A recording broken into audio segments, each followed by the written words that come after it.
Себеби Бекзат деген бар, Садыр абалыңардын Зег абабыздын туролу бар. Азыр ошо менен эфирине чыгып кичине спорлоштук.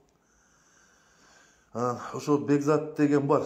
Жок эле нерсени окшоштуруп эле уруп атат да. Анан кийин бул балага мен таң калам да. Бул ушунчалык баягы Садыр абанын туролу. Трол, настоящий трол. Ошо мен таң калам ошо канча алды экен Садыр абаданчы. Зег абадан алейкум ассалам. Азыр ана Абибул ака, баягы Бекзат деген бар го трол. Билесизби баягы? Садыр Зектин тролу бар го.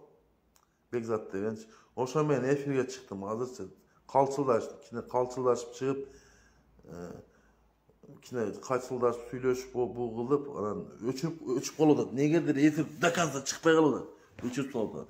Анан бул мен Бекзатка айтат элем да, туугандар. Бекзат булчу трол, настоящий трол. Кече айткан сөздөн кайтты да. Мен кечирим сурайм, ораздайм да. Бул кечирими өтпөйт. Бул Бекзаттын бул кечирими өтпөйт. Буну мен Куда каласы тизеге отургузуп алып кечирим суратам го бул баланычы мен.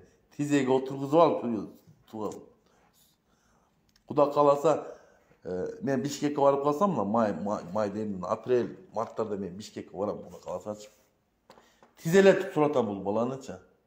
Тизелетип суратып, Эмил ака кечирип коюң, мен сизди билбей калыпмын деп дедиришим керек да, барганда Бишкекке баргандачы.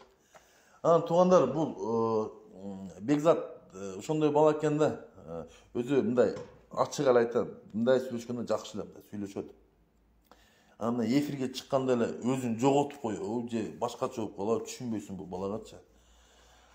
Анан азыр айтып атат, жерди сатты бу. Мен айттым, жерди сатса канчага акча сатты? Доказательство барбы? Жок дейт. Жок болсо нафиг ты сказка рассказываешь дедим. Мына Садыр ака жөнүндө мен айтып берем дедим. Садыр ака зектиги мен далилдеп берем дедим. Факт менен. Канча факт болсо ошончо факт менен далилдеп берем деп. Айтсам чалап эфирден чыгарып атат меничи. Өчүрүп коет эфирденчи. Анан туугандар, өзүңөр көрдүңүз, мына кече Клоп информация агентство бар, билесиздер да. Ошол 210 шайлоо участогунда нарушение болду деп жыйынтыкты жокко чыгара алып атат. Ал нерсени биз да колдодук. Мен дагы ошо Ак ниет коомунун төрагасы катары биздин коом жамаат ошону колдоп чыктык. Клоп агентствосунча. Ошону колдоп чыктык. Ошон үчүн туугандар активдүү, позитивдүү болуп, кайдыгер карабай ошондой нерселерди бул шайлоо өткөндүгү, бул шайлоо эсептелбейт туугандар.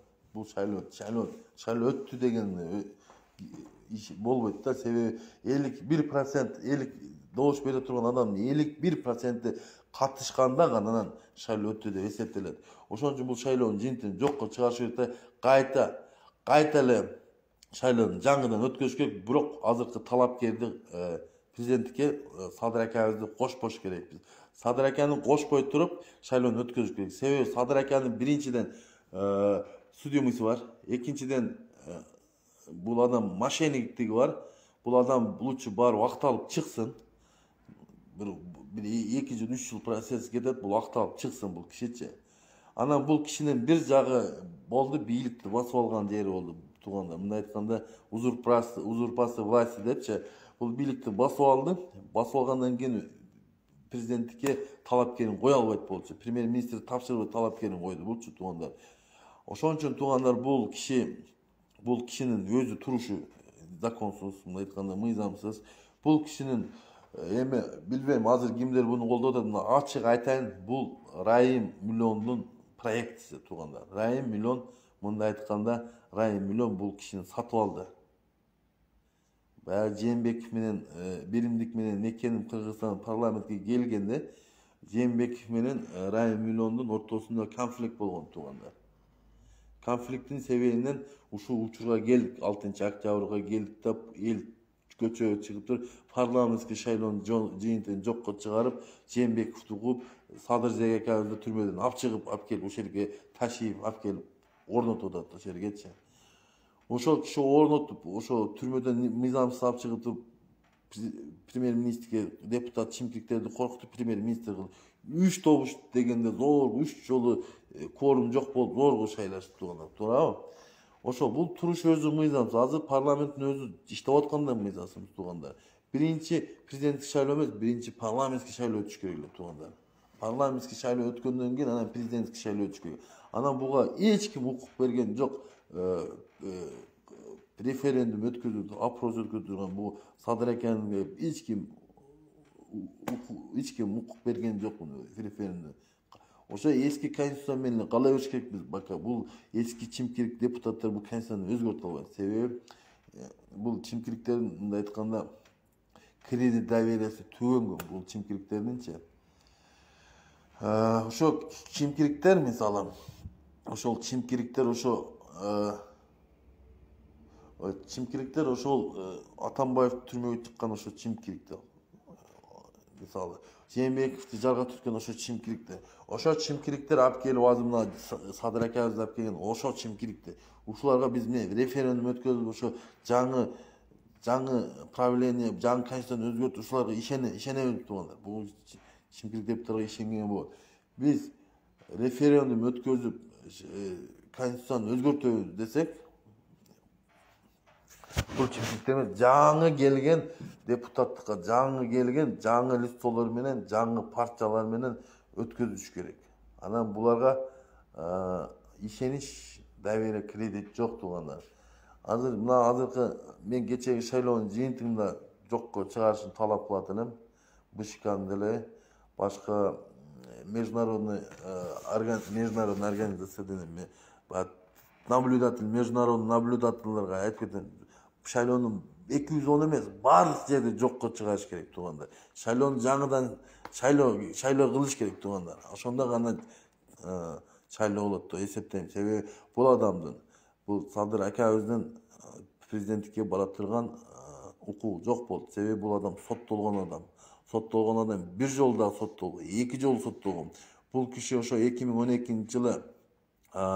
2012-жылы Кумтөрдү көтөрүшүп ак үйдү басып алам деп Ташиев, Талант Мамутов ак үйдүн ашып өтүп шымдарын жетип камалып 1,5 жылдан отуруп чыгышкан туугандар буларчы. Мага эч ким иштекке төлөгөн жери жок, Нурзат Өмүркулова. Мен өзүмүн позициям бар, менин өзүмүн ичимдеги нерсени айтып атам тууган. Ошолор отуруп чыгып 1,5 жыл отуруп чыгышып, анан ошо 10 жыл эмес 8 жыл өткөндөн кийин кечеги окуя болуп туугандар. Булардын оюнда ошо колтугунда бар экен, ошону азыр ашырышты. Ошон үчүн туугандар, мен айтып кетейин элем. Мен ушу инаугурацияга чейин кыргыз эли көзүн ачып майы баспай дегенде чыгып бул шайлоону жокко чыгаралы туугандар. Бул шайлоо болгон жок туугандар. Ошон үчүн буну жокко чыгарсак, жаңы шайлоону жарыяласак, Кудай кааласа, жаңы шайлоодо Садыр аканы катыштырбайбыз. Себеби бул адам пусть биринчи акталып чыксын. Акталып чыккандан кийин анан гана анан кийин бир 2-3 жылдан кийинки президенттик шайлоого келсин туугандар. Бул азыркы биримдик мекеним Кыргызстанда, мурда биримдик мекеним Кыргызстанда жүргөн, Кыргызстан партиясында жүргөндөр азыр Садыр аканы ороп турушат. Азырчы Садыр ака уже эл дебей калды. Булар чимкириктер деп калды. Ошо бүтүн Кыргыз биримдик мекеним Кыргызстан деп калды азырчы. Азыр мекенчил партиясы ошо азыркы мекеним Кыргызстан биримдик болуп калды туугандар. Бул шайлоо эбегейсиз мурда өтпөгөн шайлоодон айырмаланып бул арам шайлоо болду туугандар. Арам шайлоо болду дагы. Арам шайлоо өттү да, мынчалык арам шайлоону эч ким билбейт. Өзү реально мындай эсептеп келгенде 2 тур болгон. 2 тур болмок. Садыр ака канча? 32% менен Адахан Кимсанбаевич 40% менен экинчи турга чыкмак буларчы. Өзүм да реально келгендечи баягы биз эсептеп чыктык да, алгоритмди эсептеп чыкканда мындай реально келгенде ошондой чыкмак. Булар чөтө бир нерсе мутит этип берди дагы. Мутит этип берип өзүн ошо Садыр аканы өткөзүп алышты. Бул шайлоонун жыйынтыгын биз тааныбайбыз.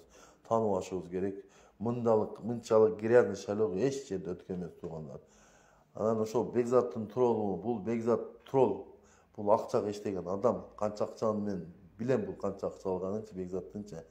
Бул Бекзат ар бир талапкерди жамандап жүрүп, өзүнүн айткан сөзү бар. Мен ошо Адакан экени жамандап жүрүп туруп 6%ке түшүрдүм деген сөзүн мен айтып кетет элем.